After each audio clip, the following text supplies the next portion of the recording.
Penvision TV presents. দেখো আমার রক্তাক্ত নিথর দেহ মলিন সাদা কাফনে মোড়ানো মাটিতে পড়ে আছে।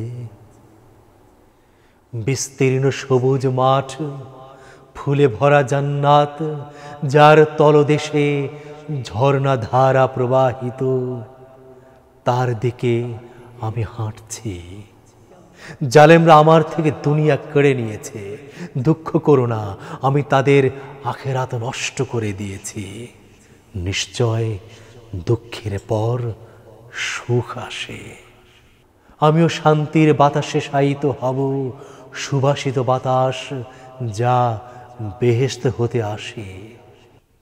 আমি তো সবেমাত্র চোখ খুলেছিলাম, দুনিয়া দেখিনি, মাত্রই মাকে চিনতে শিখছিলাম।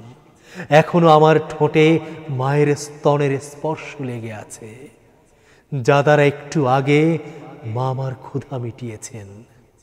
আমার কপালে এখনো বাবার কোমল ঠোঁটের চুম্বন আঁকা, যা পরম স্নেহ, মায়া, ভালোবাসা আর মমতায় মাখা। আমি জানি না, হয়তো তাদেরকেও নিতে হয়েছে বিদায়, আর না হয় তারা শোকে দিশেহারা ভেঙে পড়েছে কান্নায়। হে আমার পরিবার, হে আমার ভাই বোন, ভয় আর দুঃখ যেন তোমাদের দমিয়ে না রাখে। এখন আমার কবরে জান্নাতের সুরভিত বাতাস প্রজাপতি হয়ে উড়ে বেড়াই। আমার মতো শিশু, কিশোর, তরুণ, তরুণী, জোয়ান, বৃদ্ধ, বৃদ্ধা সবাই আনন্দে হাসছে।